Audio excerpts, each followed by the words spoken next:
नमस्कार विद्यार्थी मित्रांनो आणि पालकांनो, मी प्रदीप फुंदे स्वागत करतो तुमचं टेक एस्पायर यूट्यूब चॅनलमध्ये.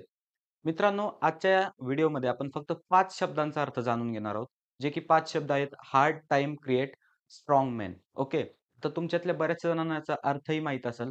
पण माझ्या परीने जेवढं तुम्हाला सांगता येईल मी तेवढं सांगणार आहे.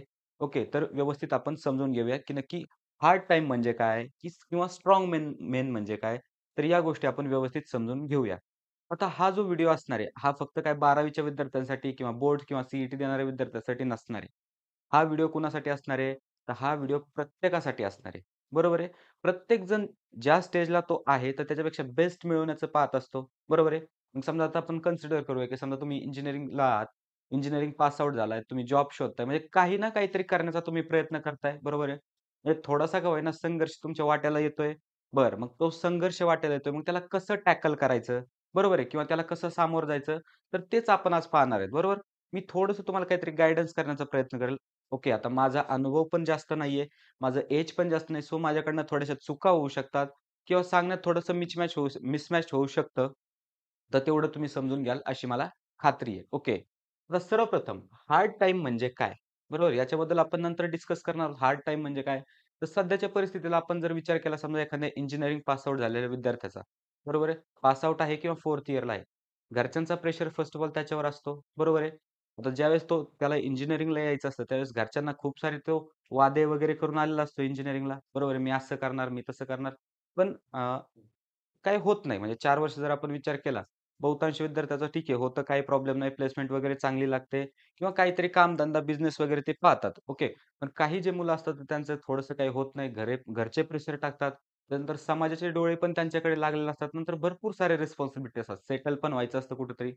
मग त्यांची आपण कधी मानसिकता समजून घेतली आहे का? ओके. तर नाही. त्याचा ॲन्सर आहे नाही. आपण फक्त एवढं म्हणतो, ह्या कंपनीचा रिझल्ट कसा आला? त्या कंपनीचा रिझल्ट आला. काय झालं?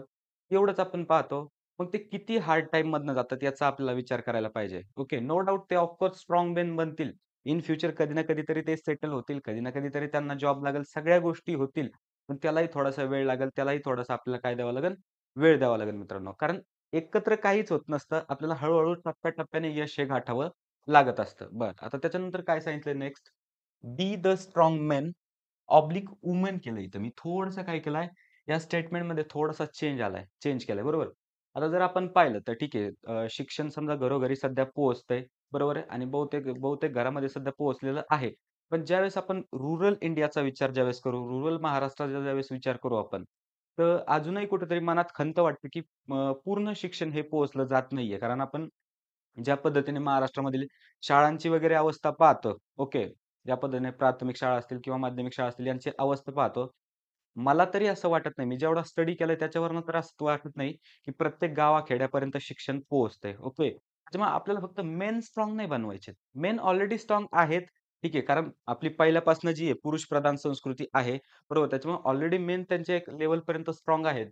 आपलं महिला सशक्तीकरण करायचंय. वुमनला पण स्ट्राँग बनवायचंय. बरोबर. कारण त्या पण पुरुषाच्या खांद्याला खांदा देऊन चालतायत किंवा काम करतायत. आपण जर शहराकडे पाहिलं तर ही परिस्थिती थोडीशी चांगली आहे. कारण पालक अग्रेसर असतात, की मुलींना शिकवायचं, मुलींना पुढे न्यायचं. पण खेड्याकडे जर पाहिलं तर ही परिस्थिती थोडीशी वेगळी आहे. कारण तुम्हाला तसं काही सांगायची गरज नाही. मग ह्या सगळ्या गोष्टी झाल्या बरोबर. त्याच्यानंतर काय आहे तर व्हेन टू स्टार्ट. तर काय स्टार्ट करायचं आपल्याला तर ते लक्षात घ्या. फर्स्ट ऑफ ऑल आता जे स्टार्ट करायचं ते तुम्हाला करायचं तुमच्या आयुष्यात काय असेल ते. तुम्ही इंजिनिअरिंगच्या सेकंड इयरमध्ये प्लेसमेंटचा अभ्यास सुरू करा. फर्स्ट इयरमध्ये तर प्लेसमेंटचा अभ्यास सुरू करा. थर्ड इयरमध्ये तर इंटर्नशिप पहा. फोर्थ इयरमध्ये तर चांगली एखादी प्लेसमेंट पहा. सॉरी म्हणजे पास आउट झालेले आहेत तुम्ही, तर काहीतरी उद्योगधंदा असेल, प्लेसमेंट असेल, काहीतरी बिझनेस रिलेटेड किंवा तुम्ही एक सेटल होण्याच्या मार्गाला कुठेतरी लागा. ओके. त्याच्यानंतर काय आहे, तर समजा तुम्ही 11वी-12वी मध्ये येतं, तर आता जी तुमची एंट्रन्स एक्झाम येणार आहे किंवा जे तुमच्यावर कर्तव्य आहेत, तर ते व्यवस्थित तुम्ही पार पाडताय की नाही हे चेक करा. आता बरेचसे मुलं काय होतात, आता भरपूर मुलं तणावात आहेत, भरपूर मुलं त्याचं टेन्शन घेत आहेत, बरोबर? तर त्यांना थोडंसं वेगळं ठेवू. अभ्यास करणारे जे मुलं आहेत, तर त्यांना थोडंसं वेगळं ठेवू. काही अशी कॅटेगरी एक मुलांची सापडते, की जे फक्त अभ्यास करताना दाखवतात, पण अभ्यास करत नाहीत. ओके. ते तुम्हाला तासंतास पुस्तकं घेऊन बघितलेले तुम्ही पाहिले असतील, बरोबर? पुस्तकाच्या आतमध्ये मोबाईल असतो लपवलेला. बरं. त्याच्यानंतर काही असे असतात, की पुस्तकं घेणार, वाचणार, काही त्याच्यातलं करणार तर नाहीत मनापासून. मग माझं तुम्हाला एक सांगणं आहे, की जे तुम्ही काम करणार आहेत, आता मी पर्टिक्युलर इथं अभ्यास म्हणत नाही. तुमचं कोणतंही काम असतं ते पूर्ण मनापासून करा. पूर्ण शिद्दतने तुमचं ते काम करा. तुमचं 100% तिथं देण्याचा प्रयत्न करा. बरोबर? आता माझं जे काम आहे, माझं काम काय आहे सध्या ह्या 2-3 मिनिटापुरतं तुम्हाला थोडंफार काहीतरी डिलिव्हर करणं किंवा तुम्हाला थोडंफार सांगणं. तर मला जेवढं होईल माझ्या 100% मी तुम्हाला प्रयत्न करतोय, की समजून सांगण्याचा. बरोबर आहे? ठीक आहे, नो डाउट याच्यात मिस्टेक वगैरे होऊ शकतात.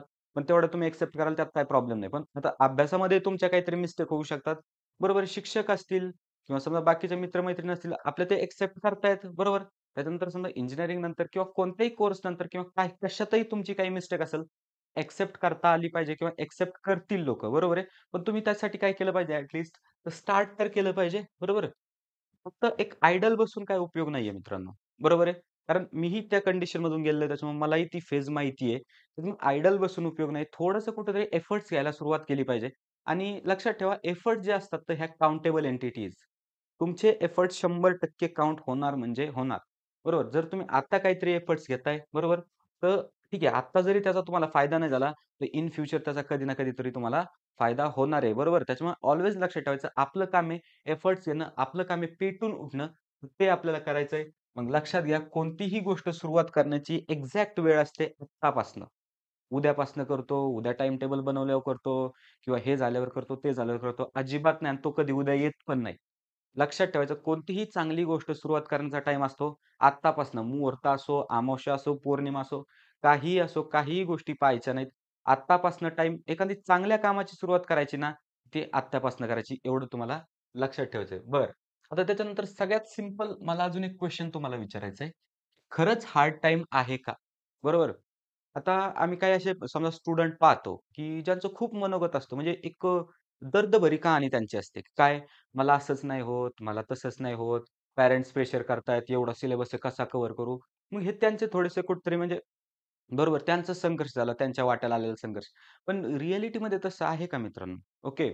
आपण जी लाईफस्टाईल जगतोय किंवा आपण ज्या स्टेजवर आहोत, तर हे काही जणांचं ड्रीम पण असू शकतं. एवढं तुम्ही विचार करायचा आणि पुढे चालायचं. म्हणजे प्रत्येक जी गोष्ट असते हिला पॉझिटिव्हली कसं घेता येईल आपल्याला हेच पाहायचंय. बरोबर. आता तुम्ही पाहिलं असेल, की म्हणजे एक संत तुकाराम महाराजाचं एक वाक्य आहे, की "सुख सांगे लोकाला, दुःख आपले आपल्याला, तोची साधू ओळखावा, देव तेथेची जाणावा." म्हणजे काय? तर सुख लोकांना सांगायचं. दुःख तर सगळ्या दुनियाकडे बरोबर. तुम्ही जर फक्त लोकांना दुःखच जर तुमचं सांगत राहिले, तुमचा संघर्षच जर लोकांना सांगत राहिलं, तर लोकांना ते कंटाळवाणं वाटेल. बरोबर आहे का? का कंटाळवाणं वाटेल? अरे सारखंच रडतंय, सारखंच हे करतंय. पण तुम्ही जर चांगल्या जर 2 गोष्टी जर लोकांना शेअर केल्या, तर त्या कुठेतरी बरं वाटेल. ओके, मग संत तुकाराम महाराज 16व्या शतकात हेच म्हणून गेलते. काय? तर "सुख सांगे लोकाला, दुःख आपुले आपुल्याला." बरोबर? मग त्याच्यामुळे काय आहे, तर तुमचा हार्ड टाईम खरंच आहे का? ओके. कारण हार्ड टाईम तुम्ही त्या लेव्हलचाच पाहिलाय. बरोबर आहे. त्या लेव्हलचाच हार्ड टाईम तुम्ही पाहिलाय. त्याच्यामुळे तुम्हाला वाटतंय, की तुमच्यावर जो सध्या वेळ आली ती सगळ्यात हार्ड आहे किंवा तुमच्यासाठी सगळ्यात संघर्षमय ती वेळ आहे. पण असं नाहीये मित्रांनो. ज्यावेळेस आपण रुरल एरियामध्ये थोडासा प्रवास करू किंवा जाऊ रुरल एरियामध्ये. आता मी ऑब्व्हियसली रुरल एरियाकडनं आलेलो आहे. जाऊ तर त्यावेळेस आपल्याला समजेल, की हार्ड टाईम म्हणजे काय असतो आणि शिक्षणासाठी जो संघर्ष असतो, तो म्हणजे काय असतो. नंतर ना तुम्हाला समजा अधिकारी वगैरे झाल्यावर लोकं दिसतात, की मोठमोठ्या स्टेजवर गप्पा मारतात. असं केलं, तसं केलं, हे केलं, ते केलं. पण मित्रांनो तुम्हाला मी खरं सांगतो, की त्याच्यामध्ये सत्यता असते. कारण मी हे जवळून पाहिलेलं आहे, की त्याच्यामध्ये सत्यता असते. त्यांनी तेवढं केलेलं असतं, म्हणून ते त्या स्टेजवर पोहोचलेले असतात.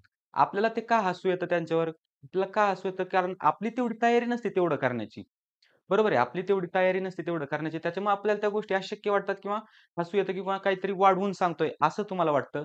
पण ज्या दिवशी तुम्हाला हा तुमचा विचार चेंज होईल, तुमचा हा माइंडसेटच मला फक्त चेंज करायचा आहे, की प्रत्येक गोष्टीकडे पॉझिटिव्हली घ्यायचं, पोलाइटली घ्यायचं आणि कसं आपल्याला ह्या गोष्टीतून शिकता येईल, म्हणजे हे आपण पाहायचं त्याच्या गोष्टीतून. मग विद्यार्थी मित्रांनो, खरंच तुम्ही विचार करा, की हार्ड टाईम तुमचा आहे का? जर हार्ड टाईम असेल तर नो डाउट मला तुम्ही कॉन्टॅक्ट करा. डिस्क्रिप्शनमध्ये माझा नंबर आहे. पण विचार कसा करायचा मग हार्ड टाईम येतं. 2 टाईमचं खायला मिळतंय, बसायला जागा मिळते, कोचिंग मिळते, पाहिजे ती कोचिंग मिळते. सगळ्या गोष्टी जर तुम्हाला मिळत असतील, तर फक्त आपलं एक कर्तव्य आहे, की आपलं कर्तव्य व्यवस्थित आपल्याला पार पाडायचंय. बरोबर आहे. आता आपण समजा जर विद्यार्थी स्टेजचा जर विचार केला, ओके फर्स्ट इयर समजा फर्स्ट इयर नाही, तर 10वी पासनं तर समजा डायरेक्ट इंजिनिअरिंगच्या लास्ट इयरपर्यंत कोणत्याही मेडिकल कोर्सेस असो, कोणत्याही कोर्सच्या लास्ट इयरपर्यंत जर आपण विचार केला, तर त्या ठिकाणी आपलं काय काम असतं? प्रथम आपलं जे काम असतं किंवा कर्तव्य असतं, हे अभ्यास करणं असतं. कारण आपण आलोय अभ्यास करण्यासाठी, बरोबर? आता त्याच्यात बरेचसे जण काय करतात, पैसे कमवायच्या मागे लागतात. छोटे-छोटे जॉब करतात, हे करतात.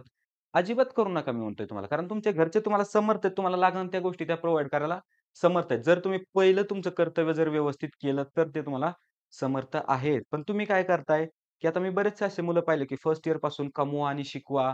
फर्स्ट इयरपासूनच याचा जॉब करतोय, फर्स्ट इयरपासून त्याचा जॉब करतोय आणि अभ्यासाच्या नावाने पत्ताच नाही. बरोबर आहे. नंतर कसं लास्ट इयर निघून जातं. मग एकदा का थोडेसे पैसे तुम्हाला यायला लागले, तर नंतर ना तुम्हाला अभ्यास करू वाटत नाही. ते गोड वाटत नाही. तुम्हाला थोडेसे अजून पैशाच्या मागे तुम्ही अजून हे करता. म्हणजे कुठेतरी हे रॅट ट्रॅप जो असतो, तर त्याच्यामध्ये तुम्ही फसून जाता. पण आपल्याला तसं करायचं नाही. आपलं ध्येय मोठं आहे, बरोबर? आणि ध्येय हे आपण मोठंच ठेवलं पाहिजे. विचार करायला काय जातंय, स्वप्न पाहायला काय जातंय. ठीक आहे, ते सत्यात उतरवण्यासाठी आपण प्रयत्न करणारच आहे. पण स्वप्न तर पहा तभी तो साकार किए जा सकते हैं ना. तो त्याच्यामुळे लक्षात ठेवायचं ऑल्वेज, की hard time creates strong main आणि ही तुम्हाला अपॉर्च्युनिटी जर तुमच्यावर हार्ड टाईम आला असेल, हार्ड टाईम म्हणजे काय थोडेसे कष्ट वगैरे जर घ्यायला लागत असतील, तर तुम्ही लकी आहेत. आणि हा हार्ड टाईम जनरली का येतो किंवा संघर्षमय जीवन का असतं एखाद्या माणसाचं? कारण त्याच्या नंतरच्या लाईफमध्ये एक चांगला आराम असतो किंवा एक चांगली क्वालिटी लाईफ त्याची असणार असते, बरोबर आहे. पण त्याला त्या क्वालिटी लाईफचा आनंद घेता यावा, ओके. आणि त्या क्वालिटी लाईफची किंमत त्याला राहावी त्याच्यामुळे थोडासा संघर्ष देव त्याच्या वाट्याला देत असतो. आता हा संघर्ष प्रत्येकाचा वेगवेगळा असतो. असं नाही की समजा आता ठीक आहे काही जर लोक असतील तर त्यांचा खाण्यापिण्याविषयी संघर्ष असतो. बरोबर आहे. म्हणजे 2 टाईमचं खायला पण भेटत नाही. हा त्यांच्या लेव्हलचा संघर्ष झाला. काही खेळाडू असतील तर त्यांचा त्या लेव्हलचा संघर्ष झाला. विद्यार्थी असतील तर काही ह्या लेव्हलचा संघर्ष झाला. बिझनेसमॅन असतील तर काही समजा वेगळ्या लेव्हलचा संघर्ष झाला. म्हणजे संघर्ष प्रत्येकाच्या वाट्याला आहे. पण जो त्या संघर्षाला टॅकल करतो, तर तो एक स्ट्राँग मेन बनतो. फक्त मेनच बनत नाही, ती स्ट्राँग वुमेन पण बनते. ओके. तर मित्रांनो तुम्हाला हा व्हिडिओ कसा वाटला? मला नक्की कमेंटमध्ये सांगा. या व्हिडिओच्या डिस्क्रिप्शनमध्ये माझा नंबर वगैरे आहे. तुम्ही वाटल्यास मला मेसेज करू शकता किंवा फोनही करू शकता. जर तुम्हाला काही आवडलं नसेल किंवा आवडलं असेल, तर अवश्य मला फोन करा किंवा मेसेज करा. कमेंटमध्ये सांगा हा व्हिडिओ तुम्हाला कसा वाटला? जर तुम्हाला या पद्धतीचेच किंवा एम-एस-टी सी-ई-टी गाईडन्सचे व्हिडिओ हवे असतील, तर आपल्या चॅनलला नक्की सबस्क्राईब करा. तर ठीक आहे मित्रांनो, भेटूया नेक्स्ट व्हिडिओमध्ये अशाच एका इन्फॉर्मेटिव्ह टॉपिकसोबत.